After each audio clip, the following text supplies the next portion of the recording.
Hello viewers, Assalamu alaikum. This is me Suhail Ahmed Khan and you people are watching BioBeats.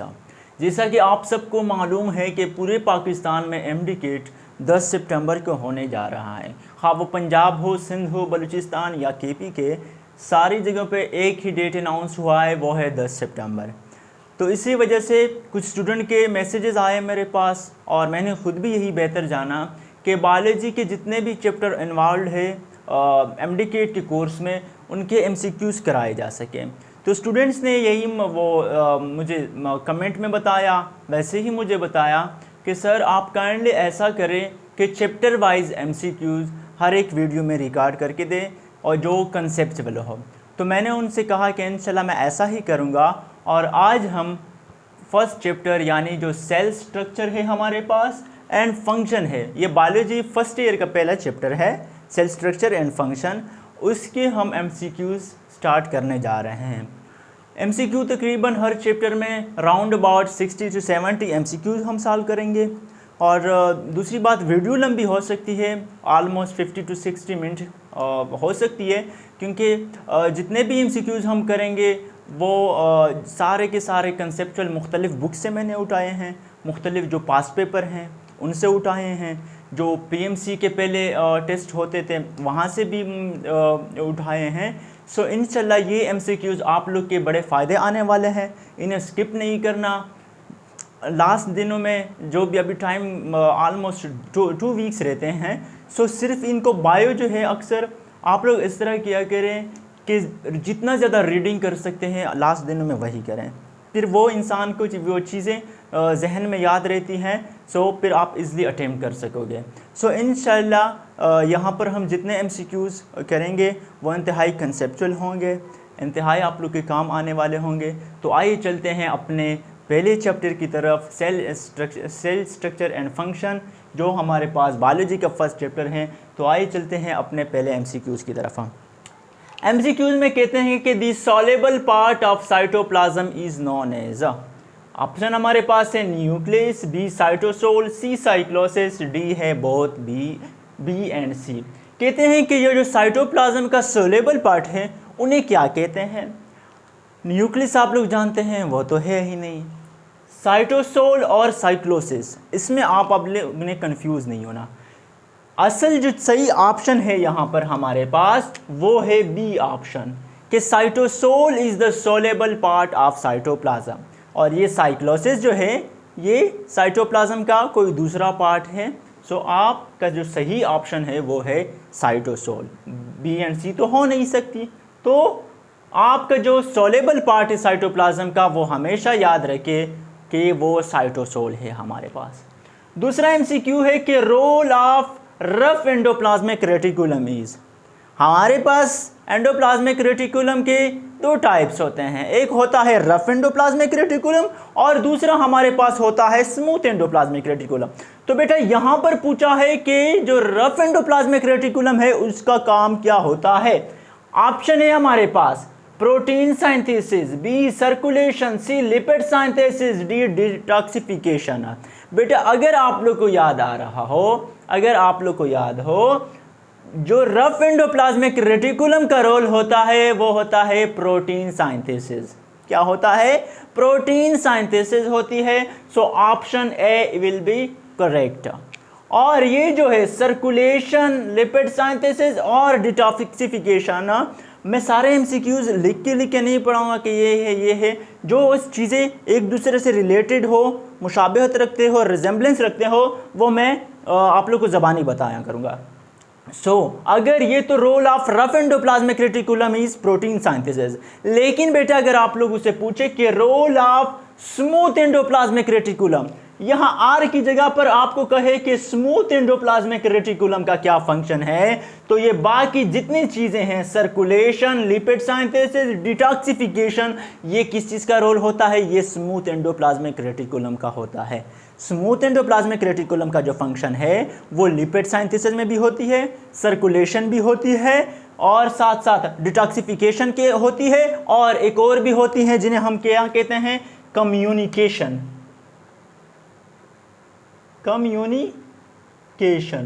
सो ये हो गया।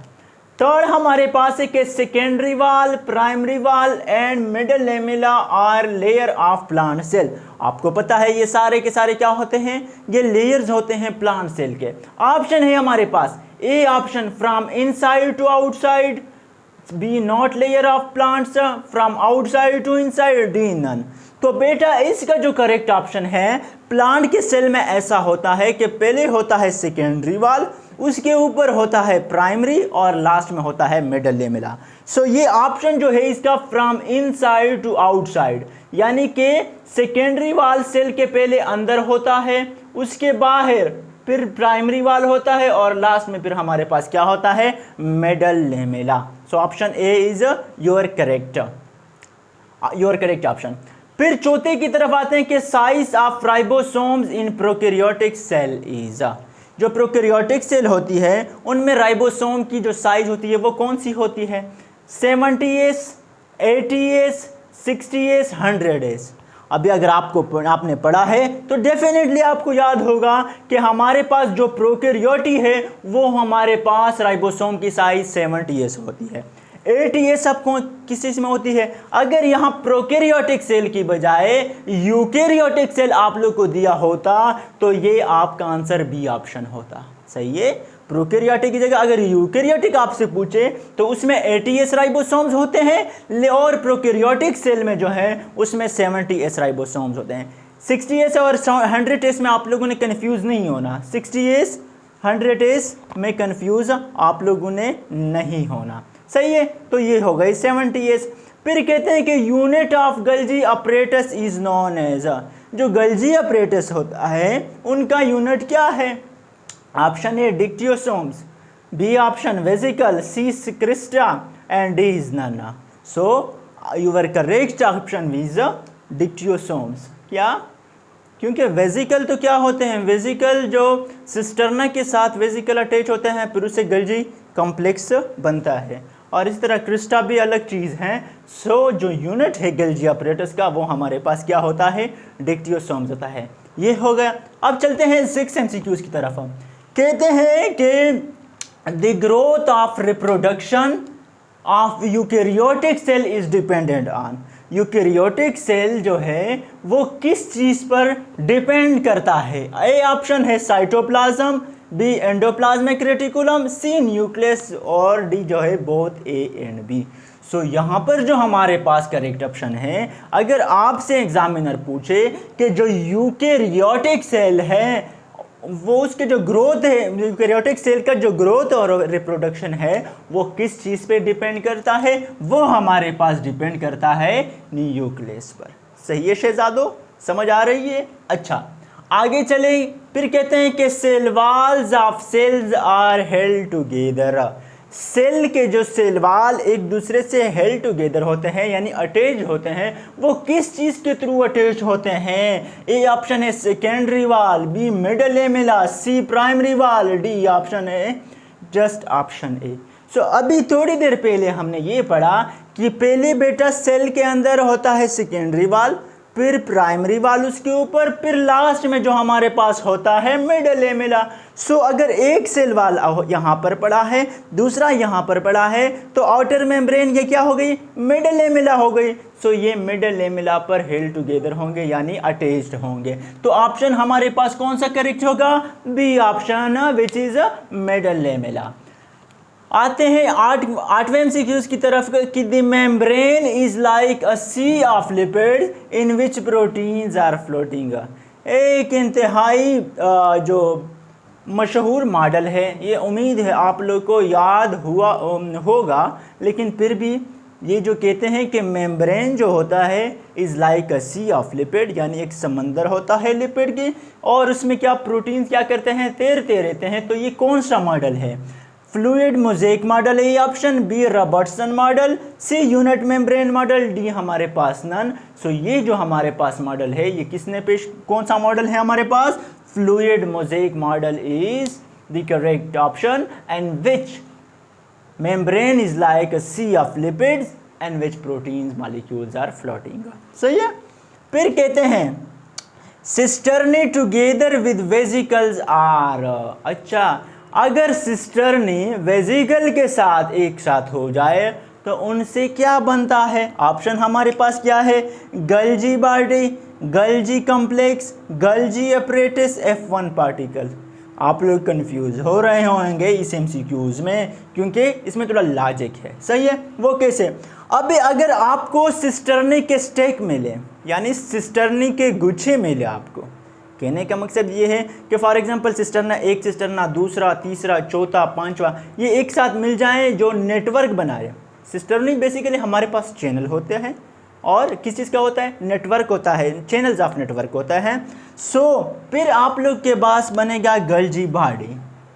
लेकिन बेटा अगर इसी सिस्टर्नी के साथ वेजिकल अटैच्ड हो तो उसको हम गल्जी बॉडी नहीं बल्कि गल्जी कॉम्प्लेक्स कहेंगे। अगर सिर्फ और सिर्फ स्टेक ऑफ सिस्टर्ना हो तो उसको हम गल्जी बॉडी कहेंगे। लेकिन अगर स्टेक ऑफ सिस्टर्नी के साथ वेजिकल अटैच हो तो वो हमारे पास गल्जी कॉम्प्लेक्स होता है। सही है। F1 पार्टिकल तो और चीज़ है, वो तो F1 पार्टिकल, F0 पार्टिकल या वो अलग चीज़ है। अच्छा, फिर लास्ट में कहते हैं कि protein on one side of membrane is known as. Proteins होते हैं लेकिन एक मेम्ब्रेन के एक साइड पर उन प्रोटीन को हम क्या कहते हैं? ऑप्शन है हमारे पास extrinsic protein, B intrinsic protein, C keratin protein, D tubulin protein. अब ट्यूब्यूलिन प्रोटीन जो होता है ये कहाँ पर होता है? ये तो माइक्रोट्यूब्यूल में होता है। इस तरह केराटिन प्रोटीन कहाँ होता है? ये इंटरमीडिएट फिलामेंट्स में होते हैं। और जो हमारे पास दो ऑप्शन अभी बचे, दो ऑप्शन में कहते हैं कि on one side of membrane. बेटा ये हमेशा याद रखे कि मेम्ब्रेन के जब एक साइड पर प्रोटीन होंगे तो उसको हम नाम देते हैं कि दीज आर एक्सट्रिंसिक प्रोटीन। लेकिन अगर MCQs में आपसे ऐसा पूछे कि proteins on both side of membrane या protein on double side of membrane is known as, then your answer should be intrinsic protein. लेकिन यहाँ पर एक साइड पे पूछा है, एक साइड वालों को कहते हैं एक्सट्रिंसिक प्रोटीन, और अगर डबल साइड का पूछे तो आपका ऑप्शन होगा इंट्रिंसिक प्रोटीन। ये हो गए। अब चलते हैं आगे।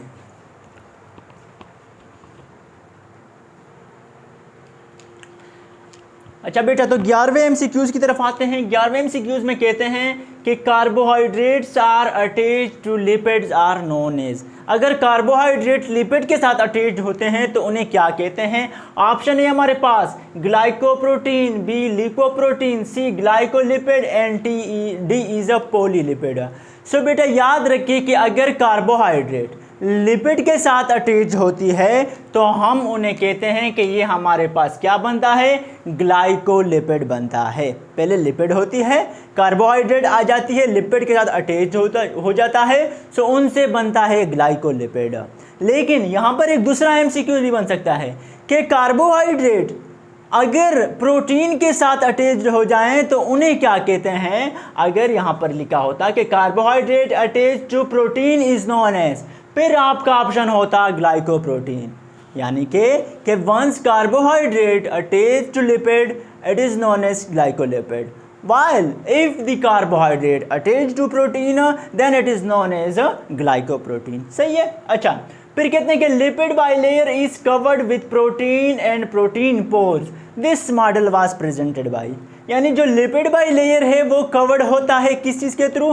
प्रोटीन और प्रोटीन पोर के थ्रू। तो उस मॉडल को क्या नाम देते हैं? उस मॉडल को किसने प्रेजेंट किया था, किसने डिस्कवर किया था? ऑप्शन है हमारे पास सिंगर एंड निकोलसन, बी है रॉबर्टसन, सी है डेनियल एंड डेवन, और डी है हमारे पास गार्टन एंड ग्रेंडेला। सो ये जो रटने वाली चीज़ें हैं बेटा ये आप लोगों ने याद रखनी है। सही है। सो ये इसका ऑप्शन है जो प्रोटीन और प्रोटीन का पोर जो लिपिड बाइलेयर को कवर करता है उस मॉडल को बनाया था डेनियल एंड डेवन ने। कब बनाया था? इन 1935। सही है, ये याद रखना है। फिर आगे चलते हैं 13 की तरफ के। Channels of endoplasmic reticulum are separated from one another by spherical or tubular membrane. A option है वेजिकल, बी है सिस्टर्नी, सी ऑप्शन है क्रिस्टा, डी है हमारे पास नन। तो इसका जो करेक्ट ऑप्शन है, पहले कहते हैं कि जो चैनल्स होते हैं एंडोप्लाज्मिक रेटिकुलम वो सेपरेट होते हैं एक दूसरे से, किस चीज़ के, बाय अ स्फेरिकल और ट्यूब्यूलर मेम्ब्रेन, और उस मेम्ब्रेन को नाम देते हैं सिस्टर्नी। क्या नाम देते हैं? सिस्टर्नी। यानी जो एंडोप्लाज्मिक रेटिकुलम होते हैं वो उनके चैनल सेपरेट होते हैं एक दूसरे से कुछ मेम्ब्रेन के थ्रू, और वो मेम्ब्रेन क्या होते हैं?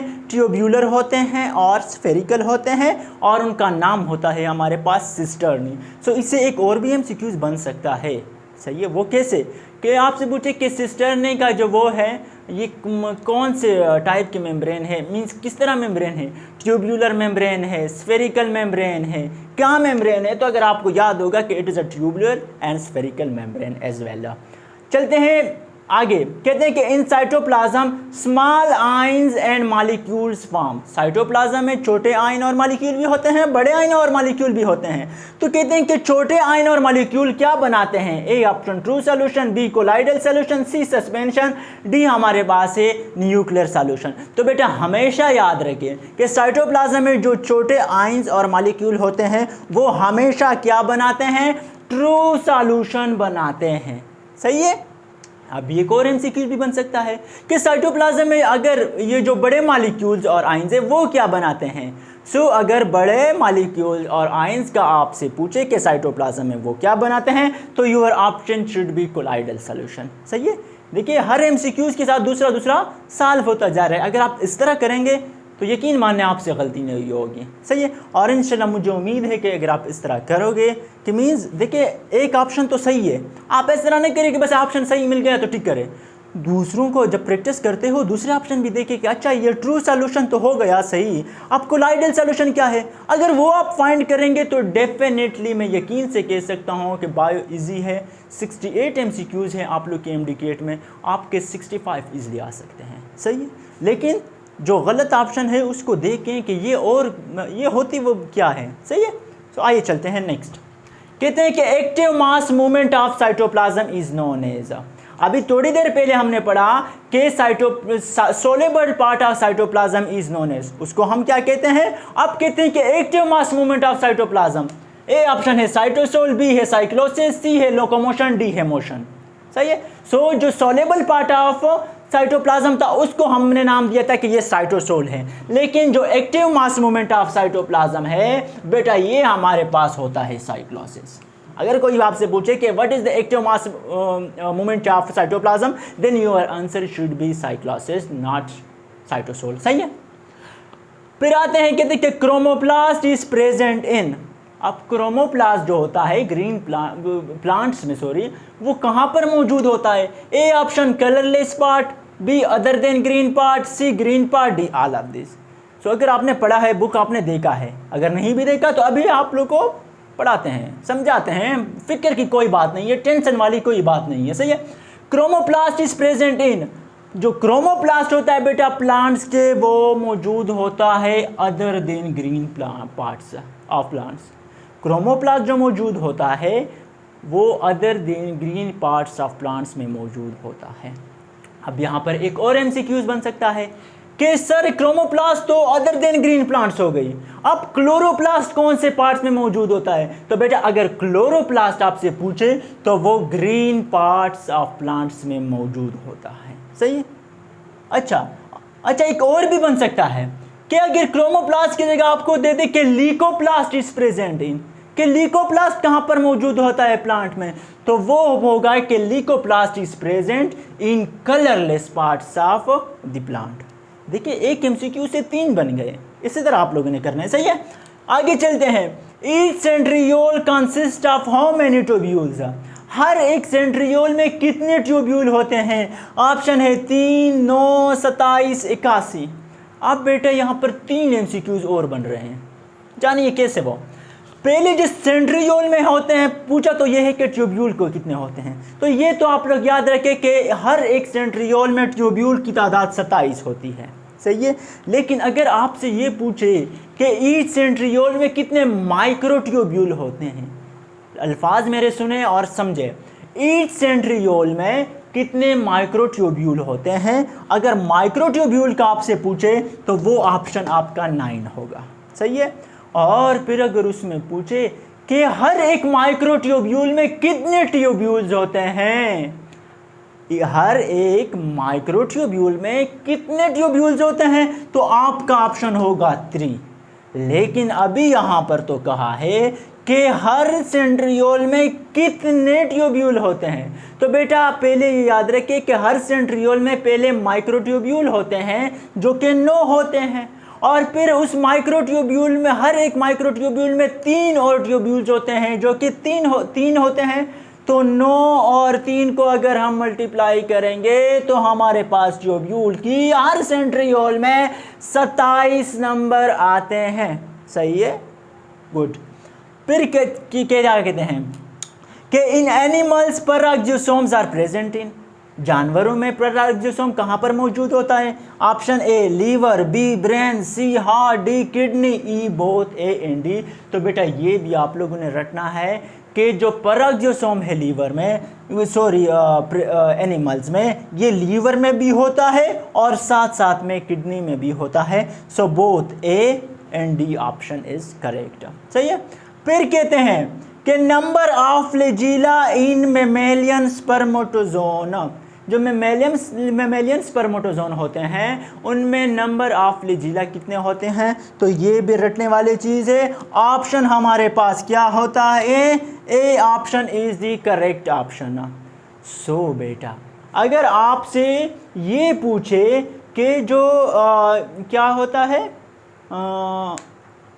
अच्छा सही है, ये तो अगर आपसे पूछे कि मेमेलियन स्पर्मेटोजोन में कितने फ्लैजिला होते हैं, ये तो ऑप्शन एक आपका सही हो गया। अब अगर आपसे पूछे कि number of flagella in mammalian, नहीं स्पर्मेटोजोन नहीं, किस चीज़ में? क्लेमाइडोमोनास में पूछे। हाँ, क्लेमाइडोमोनास में अगर पूछे तो बेटा वो होते हैं हमारे पास 2 फ्लैजिला। सही है। मेमेलियन में पूछा आपसे नंबर ऑफ फ्लैजिला 1 है। एक दूसरा एमसीक्यूज इससे बन रहा है कि मेमेलिया नंबर ऑफ फ्लैजिला इन किस चीज़ में? क्लेमाइडोमोनास में कितने होंगे? वो हमारे पास 2 होते हैं। और अगर इसी तरह एक और एमसीक्यूज बनता है कि जो नंबर ऑफ क्या है फ्लैजिला है पैरामीशियम में कितने होते हैं, तो वो हमारे पास few thousand आप। सही है। इससे भी देखो, इससे भी 3 एमसीक्यूज बन गए। Number of flagella in mammalian spermatozoon is 1, while number of flagella in Chlamydomonas is 2, and the third one is number of flagella in Paramecium is few thousand। सही है। आगे चलते हैं। कहते हैं कि in leaves of plants photorespiration occur in A option endoplasmic reticulum, B nucleus, C Golgi apparatus, D हमारे पास पैराक्सियोसोम। कहते हैं कि जो प्लांट्स हैं उनके लीव्स में जो फोटो रिस्पायरेशन होती है वो कहाँ पर होती है? तो बेटा न्यूक्लियस में तो नहीं होती, गल्जी अपरेटस में, ये तो ऑर्गेनेल्स हैं उनमें भी नहीं होती। ये एंडोप्लाज्मिक रेटिकुलम ये भी सेल के अंदर होता है, इसमें वो नहीं होती है। लेकिन जो सही ऑप्शन हमारे पास है वो क्या है? पैराक्सियोसोम। प्लांट्स में जो फोटो रिस्पायरेशन होती है सेल के अंदर वो पैराक्सियोसोम के होते हैं में अकर होती है। तो सही है। आगे चलते हैं, आगे नोट करें।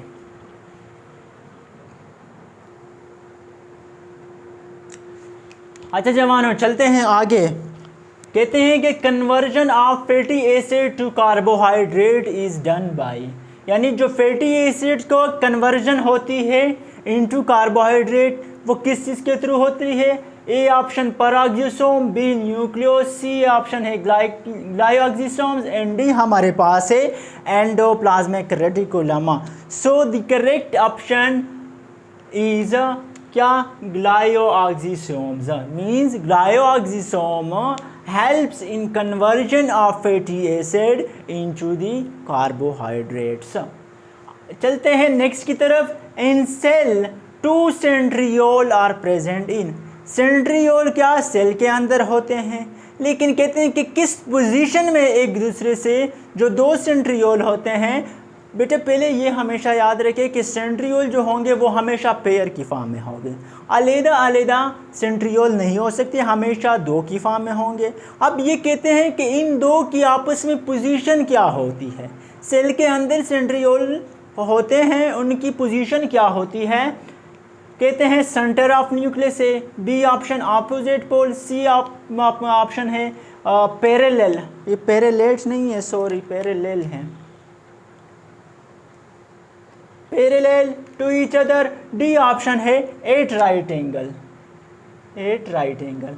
सो ये बेटा आप लोग याद रखें कि सेल के अंदर जो दो सेंट्रियोल होते हैं वो हमेशा प्लेस्ड होते हैं to each other at right angle, यानी 90 एंगल पे पड़े रहते हैं। फिर कहते हैं कि सब यूनिट ऑफ माइक्रोट्यूब्यूल इज, अब यहाँ पर फिर 3 एमसीक्यूज बन रहे हैं। कहते हैं कि माइक्रोट्यूब्यूल के सब यूनिट को क्या कहते हैं? A option actin, B option tubulin, 3 option keratin, D हमारे पास नन है। अब ये सारे के सारे क्या है? ये प्रोटीन है, एक्टिन प्रोटीन है, ट्यूब्यूलिन भी प्रोटीन है, केराटिन भी प्रोटीन है, लेकिन जो सब यूनिट ऑफ माइक्रोट्यूब्यूल होता है वो that is known as a tubulin. But if examiner may ask you that what is the subunit of intermediate filament, intermediate filament भी इसी के साथ होती है ना, कंपोनेंट्स है मुख्तलिफ, माइक्रोट्यूब्यूल अलग कंपोनेंट है, इंटरमीडिएट दूसरा है, तीसरा है microfilament. So if examiner may ask you that what is the sub unit of intermediate filament, then your option will be keratin. But if examiner may ask you that what is the sub unit of microfilament, then your answer should be actin protein. सही है? 3 यहाँ पर MCQs आपके क्या किस चीज़ पे हो गए? चुटकी में हो गए। सही है? बोर तो नहीं हो रहे हो? आराम आराम से पढ़िए, कोई जल्दी नहीं है, इंशाल्लाह ये आप इस तरह सीखेंगे ना, बस आप लोग का नफ़े है, मैं इतना ही कह सकता हूँ। अच्छा, फिर कहते हैं कि small knob structure on inner surface of mitochondria is, mitochondria के जो इनर साइड पे होते हैं स्मॉल नॉब लाइक स्ट्रक्चर होते हैं। अब उन स्ट्रक्चर को क्या नाम देते हैं? ए ऑप्शन है F1 पार्टिकल, बी है F0 पार्टिकल, सी है एलिमेंट्री पार्टिकल, डी है ऑल ऑफ दिस। सो जो माइटोकॉन्ड्रिया के इनसाइड पे जो स्मॉल नाइब्स स्ट्रक्चर होते हैं या स्मॉल नाइब क्या होते हैं, होल्स होते हैं, उनको हम F1 पार्टिकल भी कहते हैं, F0 पार्टिकल भी कहते हैं, एलिमेंट्री पार्टिकल भी कहते हैं, सिंथेसिस प्रोटीन भी कहते हैं। सो ऑप्शन हमारा क्या होगा कि ऑल ऑफ दी अबव। सही है? फिर कहते हैं कि average number of thylakoid to form 1 granum, ये तो इंतहाई सिंपल है, 9 से हम पढ़ के आ रहे हैं, लेकिन फिर भी कहते हैं कि average number of thylakoid to form a granum, thylakoid की कितनी एवरेज नंबर होती है कि वो क्या बनाए? ग्रेनम बनाए। Option A 40, B 50, C B 20, D है 50 आर मोर। सो हमें पता है कि 50 या 50 से ज़्यादा जब थाइलाकाइड आपस में बनते हैं तो उनसे क्या ग्रेनम बनता है या ग्रेनम बनना है। चलिए आगे चलते हैं कि देखिए presence of ribosomes and DNA indicate that, कि जहाँ पर राइबोसोम और डीएनए मौजूद होगी ये क्या इंडिकेट करती है कि इसे क्या होता है? ए ऑप्शन है लिपिड सिंथेसिस हेयर, कि लिपिड यहाँ पर बनता है, बी प्रोटीन सिंथेसिस हेयर, कि प्रोटीन यहाँ पे बनता है, सी है कार्बोहाइड्रेट सिंथेसिस हेयर, कि कार्बोहाइड्रेट बनती है, डी है हमारे पास कि न्यूक्लिक एसिड इस सिंथेसिस हेयर। सो बेटा आप लोगों ने याद रखना है कि जब प्रोटीन और जब राइबोसोम्स और डीएनए एक जगह मौजूद होती है तो इनकी इंडिकेशन होती है, ये इंडिकेट करते हैं कि प्रोटीन ई सिंथेसिस हेयर, कि यहाँ पर क्या बनते हैं? प्रोटीन बनते हैं, ये याद रखना है।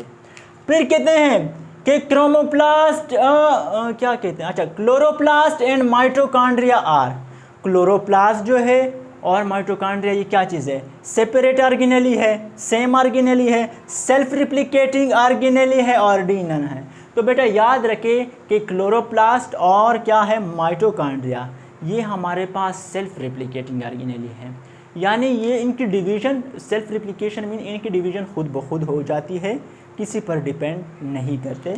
सो और correct option is this chloroplast and mitochondria are self replicating organelle. फिर कहते हैं कि माइटोकॉन्ड्रिया इज एब्सेंट इन, अब माइटोकॉन्ड्रिया कहाँ पर एब्सेंट होता है? ए ऑप्शन है मैच्योर आरबीसीज, बी है हमारे पास mature white blood cell, C है immature white red blood cell और डी है हमारे पास immature white blood cell. So आपने याद रखना है कि माइटोकॉन्ड्रिया हमेशा मैच्योर जो रेड ब्लड सेल है यानी मैच्योर जो आरबीसीज हैं इसमें क्या होता है, एब्सेंट होता है। फिर आगे चलते हैं, कहते हैं कि prokaryote cell wall is made up of. Prokaryote जो सेल वॉल है वो किस चीज़ का बना होता है? ऑप्शन है cellulose, B chitin, C both and B D हमारे पास म्यूरिन होता है। सही है। तो बेटा इसमें फिर 3 MCQs, एक देखो 1 मिनट में आपके 3 MCQs चुटकी में हो जाते हैं। किस तरह कि प्रोकैरियोटिक सेल वॉल किस चीज़ से बना होता है? सेलुलोज से तो नहीं बना होता है क्योंकि जो प्लांट का सेल वॉल है वो सेलुलोज से बना होता है, और काइटिन से भी नहीं होता है बना होता है क्योंकि फंजाई का सेल वॉल काइटिन से बना होता है। तो हमारे पास ऑप्शन आता है कि prokaryotic cell wall is made up of murein. सही है। लेकिन अगर आपसे पूछे कि eukaryotic cell wall is made up of, prokaryotic तो म्यूरिन से हो गई, यूकैरियोटिक सेल वॉल कहाँ से बनेगी? वो हमारे पास ऑप्शन होगा सेलुलोज, क्योंकि प्लांट हमारे पास यूकैरियोटिक सेल है, मैनी से हाँ यूकैरियोटिक सेल है, ट्रू न्यूक्लियस प्लांट में होता है। तो यूकैरियोटिक सेल का अगर पूछे तो सेलुलोज, अगर कहे कि plant cell wall is made up of तो सेलुलोज, अगर कहे कि fungi cell wall is made up of then chitin. समझ आ गई? आगे चलते हैं, कुछ रहते हैं। बोर नहीं होना, बोर बिल्कुल नहीं होना, अब भी थोड़े टाइम है, ये कंप्लीट हो जाएंगे और आपका एक चैप्टर हो गया। किसी दूसरी जगह देखने की ज़रूरत नहीं है, ये MCQs आपके हो गए बस। सो थोड़ा हौसला रखें, थोड़ा वेट करें।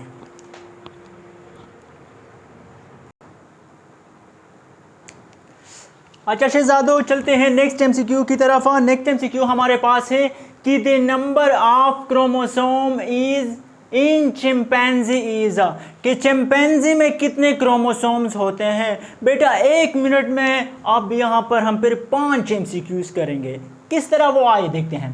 कहते हैं कि क्रोमोसोम चिंपैंजी में कितने होते हैं? हमारे पास ऑप्शन है 46, 48, 80, 26 एंड 8। तो करेक्ट ऑप्शन हमारा जो है कि चिंपैंजी में 48 क्रोमोसोम्स होते हैं। अब याद रखें, क्या करें? याद रखें कि अगर आपसे पूछे एग्जामिनर के the number of chromosome in Drosophila में कितने क्रोमोसोम्स होते हैं, तो वो हमारे पास होते हैं 8। ड्रोसोफिला में हमारे पास कितने में क्रोमोसोम्स? 8। और अगर इसी तरह आपसे पूछे एग्जामिनर के what is the number of chromosome in human, तो आपका ऑप्शन होगा 46। In human 46 chromosome. If examiner में आज क्योंकि what is the number of chromosome in potato, आलू में कितने क्रोमोसोम होते हैं, तो फिर भी वही 48 आपने क्या करना है? क्लिक करना है। और उसके बाद अगर आपसे पूछे एग्जामिनर कि जो हमारे पास पिजन है, कबूतर है, उनमें कितने क्रोमोसोम होते हैं, तो ऑप्शन हम आपका होगा 80। क्या होगा? 80। और अगर एग्जामिनर आपसे पूछे कि फ्रॉग है, जो फ्रॉग होती है राना टिग्रिना जिनका साइंटिफिक नाम है, हम जिन्हें मेंढक कहते हैं, उनमें कितने क्रोमोसोम होते हैं, तो उनमें जो क्रोमोसोम होते हैं वो हमारे पास 26 होते हैं। तो 1 मिनट में मैंने 5 MCQs आपको करके दिखाए ना। तो यही कहता हूँ कि ये एक चीज़ अगर आप लोगों ने सीख ली, आप लोगों ने पढ़ ली, यकीन माने आपका 80% ये चैप्टर हो गया। वो कितने मिनट में? 35-40 मिनट में, ज़्यादा से ज़्यादा। तो ये हो गया। अब चलते हैं नेक्स्ट की तरफ कि सीलिया and flagella contains how many microtubule. ये रट लेने वाली चीज़ है कि माइक्रोट्यूब्यूल की तादाद कितनी होती है सीलिया एंड फ्लैजिला में। Option 10, A option, B 20, C option 30 and D हमारे पास 40। So your correct option is 20 कि सीलिया और फ्लैजिला में 20 माइक्रोट्यूब्यूल होते हैं। फिर कहते हैं ये इंतहाई इंपॉर्टेंट भी है और इंतहाई आसान भी है। 9th क्लास से हम पढ़ के आ रहे हैं कि mitochondria is also called, mitochondria को क्या कहते हैं? Power city of cell, power room of cell, power house of cell. D हमारे पास ऑप्शन है पावर कंट्री ऑफ सेल। तो आप लोग को ये पता होगा कि mitochondria is the power house of the cell. उसके बाद कहते हैं कि शेप ऑफ माइटोकॉन्ड्रिया में भी वेसिकल, रॉड्स, फिलामेंटस ऑल। ये बेटा आपने याद रखना है कि माइटोकॉन्ड्रिया का शेप वेसिकल भी होता है, रॉड्स लाइक भी होता है और फिलामेंटस लाइक भी होता है। तो ऑप्शन है हमारे पास कि ऑल ऑफ दिस। सही है। अच्छा 34 एमसीक्यूज की तरफ चलते हैं कि हेमोग्लोबिन कंटेन्स आयन, हेमोग्लोबिन में कौन से आयन्स होते हैं? Fe++ आयन, मैग्नीशियम, मैंगनीज और कॉपर हमारे पास। तो बेटा ये याद रखना है कि हेमोग्लोबिन में Fe++ आयन्स होते हैं। देखिए बेटा एक चीज़ और याद रखें, इसी तक एक एमसीक्यूज याद आ गया मुझे कि हेमोग्लोबिन और क्लोरोफिल में क्या फ़र्क होता है। हेमोग्लोबिन और क्लोरोफिल एक ही जैसे होते हैं, लेकिन उनमें सिर्फ इस आयन का फ़र्क होता है। हेमोग्लोबिन में Fe++ होता है और क्लोरोफिल में हमारे पास Mg++ होता है। बाकी रिजेम्बलेंस सेम है, यानी बाकी सेम है, सिर्फ आयंस का फ़र्क हेमोग्लोबिन में Fe++ और अगर आप में पूछे कि क्लोरोफिल में कौन से आयंस होते हैं तो Mg++ आयंस होते हैं। चलते हैं नेक्स्ट की तरफ कि the two sub units of ribosomes are attached by, यानी राइबोसोम्स के दो सब यूनिट होते हैं, एक स्मॉल सब यूनिट, एक लार्ज सब यूनिट। अब भी यहाँ पर फिर 3 एमसीक्यूज, वही पहले जो मैंने बताया था कि प्रोकैरियोटिक सेल में राइबोसोम की तादाद 70s होती है, यूकैरियोटिक सेल में थोड़ी बड़ी होती है, 80s राइबोसोम्स होते हैं। अब वहाँ पर दो सब यूनिट होते हैं, एक होता है स्मॉलर सब यूनिट, एक होता है लार्जर सब यूनिट। लेकिन जब ये अटैचमेंट होती है इनकी, पहले ऐसे अटैच नहीं होती कि स्मॉलर सब यूनिट यहाँ से आ गया, लार्जर सब यूनिट यहाँ से आ गया और ये आपस में मिलकर अटैच हो गए। नहीं, इनके लिए एक आयंस की ज़रूरत होती है। ए ऑप्शन है मैग्नीशियम, बी है हमारे पास आयरन, सी कॉपर, डी में है आल। देखिए मैं इस टॉपिक में मैं एक वो एग्जांपल देता हूँ बड़े मज़े का कि एक बीवी है और एक हस्बैंड है। क्या है? एक बीवी, दूसरी साइड हस्बैंड। इनकी नाराज़गी है, आपस में इनकी सुलह नहीं होती, तो इनके एक दोस्त आ जाते हैं जिनका नाम मैग्नीशियम+ होता है। वो रोल प्ले करता है कि आपस में इनको दोनों की सुलह कराएं, दोनों को मनाएं। सो जो हमारे पास ऑप्शन यहाँ पर होता है कि टू सब यूनिट जो होगी, यानी स्मॉलर सब यूनिट और लार्जर सब यूनिट, ये जब आपस में मिलते हैं तो पहले इनकी अटैचमेंट नहीं होती, लेकिन जब मैग्नीशियम आयन आते हैं वो हेल्प करती हैं कि इनकी अटैचमेंट हो जाए। सो करेक्ट ऑप्शन आपका क्या होगा? मैग्नीशियम होगा। सही है। फिर कहते हैं कि chromoplast helps in pollination and dispersal of. Chloroplast हमारे पास जो होता है, एक तो मदद देती है पॉलिनेशन में और दूसरा डिस्पर्सल ऑफ, यानी और किस चीज़ में मदद देती हैं? Dispersal of seed, dispersal of ulva, ovary and ovule. So बेटा ये याद रखना है कि क्रोमोप्लास्ट पॉलिनेशन के साथ साथ डिस्पर्सल ऑफ सीड भी करते हैं। सही है। अब लास्ट में चलते हैं, कहते हैं कि the place where spindle fibres are attach is called. क्या जो स्पिंडल फाइबर होती है वो कहाँ पर अटैच होती है? मैं थोड़ा यहाँ पर एक डायग्राम बना देता हूँ। ये ऐसा, ये ऐसा, यूं यूं यूं यूं, ये। सही है। अब बेटा आप लोग ये याद रखें, सही है, क्या याद रखें कि ये जो चीज़ें हैं ये सारे के सारे हमारे पास जीन्स हैं। क्या हैं? यानी जब बच्चे में कैरेक्टरिस्टिक्स उसी में होती हैं, क्या पेरेंट्स से कन्वर्ट होती है, तो जीन्स सारे के सारे क्या होते हैं? कन्वर्ट होते हैं from parents to an offspring का। अच्छा ये हमारे पास जीन्स हो गई, और यहाँ पर मैं, और ये जो हमारे पास है ये आर्म्स हो गए, आर्म्स ऑफ क्रोमोसोम्स। सही है। अच्छा अब यहाँ पर दूसरा मैं बनाता हूँ।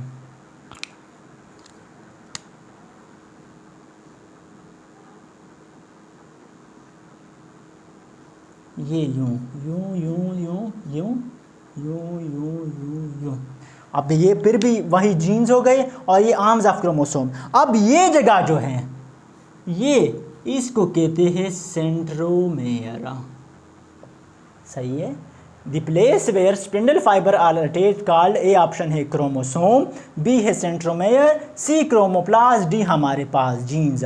तो जो स्पिंडल फाइबर आपस में अटैच होती है उस जगह को क्या नाम देते हैं? सेंट्रोमेयर। क्या नाम देते हैं? Centromere. So option A is correct और है ये। बाकी जीन्स तो ये हो गए, और जो क्रोमोसोम्स हैं वो ये आर्म्स ऑफ क्रोमोसोम। बचा है हमारे पास क्या? सेंट्रोमेयर। सो सेंट्रोमेयर ये जगह होती है जहाँ पर स्पिंडल फाइबर अटैच होती है। अच्छा 2-3 MCQs और हैं, सही है, वो जल्दी जल्दी करते हैं। आइए यहाँ पर करते हैं। इंशाल्लाह ये चैप्टर आपका ऐसे हो गया कि बिल्कुल बुक पढ़ने की ज़रूरत भी नहीं पड़ेगी आपको। अच्छा, MCQ है कहते हैं, सॉरी मेरे हाथ भी काम अपन नहीं कर रहे हैं। MCQ है हमारे पास कि क्या क्रेब साइकिल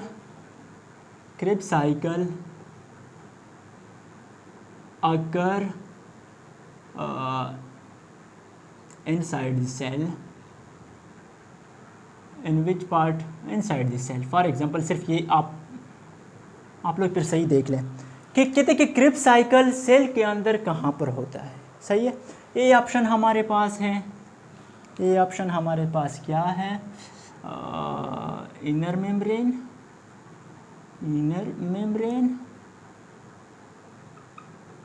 बी है हमारे पास मैट्रिक्स, सी है हमारे पास आउटर मेम्ब्रेन और डी है हमारे पास नन। सही है कि जो क्रिब साइकिल होता है सेल के अंदर वो कहाँ पर होता है। तो बेटा ये याद रखिए कि सेल के अंदर जो क्रिब साइकिल होता है वो माइटोकॉन्ड्रियल मैट्रिक्स के अंदर होता है। सही है, ये समझ आ गई। और इसी तरह अगर आप लोगों से पूछे क्रिब साइकिल की जगह अगर पूछे कि इलेक्ट्रॉन ट्रांसपोर्ट चेन कहाँ पर होता है, क्या इलेक्ट्रॉन ट्रांसपोर्ट चेन कहाँ पर होता है सेल में, ऑप्शन होगा inner membrane, outer membrane, matrix और नन ऑफ दीज या ऑल ऑफ दीज। तो आपका ऑप्शन आंसर होगा कि इनर मेम्ब्रेन जो होता है उस क्या होता है, इलेक्ट्रॉन ट्रांसपोर्ट जो होता है वो सेल के अंदर इनर मेम्ब्रेन में होता है। सही है, ये दो याद करें। और उसके बाद एक और MCQs है, बड़ा इंपॉर्टेंट MCQs हैं, कहते हैं कि the factory of protein is, कि जो हमारे पास फैक्ट्री ऑफ प्रोटीन है उन्हें क्या कहते हैं। ए ऑप्शन है हमारे पास राइबोसोम्स, बी है हमारे पास न्यूक्लियस, सी है हमारे पास न्यूक्लियोलस, डी है हमारे पास माइटोकॉन्ड्रिया। तो ये बेटा याद रखें कि जो फैक्ट्री ऑफ प्रोटीन्स है इसको हम कहते हैं कि राइबोसोम्स वो फैक्ट्री होती है जिनसे क्या बनते हैं, प्रोटीन बनते हैं। लेकिन एक और MCQs है इस तरह कि फैक्ट्री ऑफ राइबोसोम्स, अगर अभी पूछे, अभी तो बताया कि प्रोटीन की फैक्ट्री क्या होती है, प्रोटीन की फैक्ट्री हमारे पास राइबोसोम्स होती हैं। लेकिन अगर एग्जामिनर आपसे पूछे कि factory of ribosome is known as, फिर आपका ऑप्शन होगा न्यूक्लियोलस। राइबोसोम की फैक्ट्री का नाम न्यूक्लियोलस है और प्रोटीन की जो फैक्ट्री का नाम है वो हमारे पास क्या है, राइबोसोम्स हैं। तो उम्मीद है यहाँ तक आप लोग को क्लियर होगा और इंशाल्लाह ये हम कोशिश करेंगे कि डेली एक चैप्टर आप लोग को चैनल पे अपलोड करें और आप लोग इजीली आप वो करें, कवर कर सके। लेकिन बेटा देखिए इन चीज़ों को स्किप नहीं करनी, क्योंकि ये चीज़ें अगर आप लोगों ने पढ़ ली है, आप लोगों ने सीख लिए, तो मैं गारंटी देता हूँ, यकीन से कह सकता हूँ कि 80% पेपर आपको आता है। लेकिन क्या है, ये 40-45 मिनट में आपका पूरा चैप्टर हो जाता है। तो और आपको क्या चाहिए। तो बाकी इंशाल्लाह कल मिलते हैं। वीडियो अच्छी लगी हो तो लाइक कर दे, चैनल पर नए आए हैं तो सब्सक्राइब कर दे और बेल आइकन को प्रेस करें ताकि आने वाली वीडियोस आप लोगों तक ईज़िली पहुंच सके। तब तक के लिए आप लोग हंसते रहिए, मुस्कुराते रहिए और मुझे अपनी दुआओं में याद करते रहिए। अल्लाह हाफ़िज़।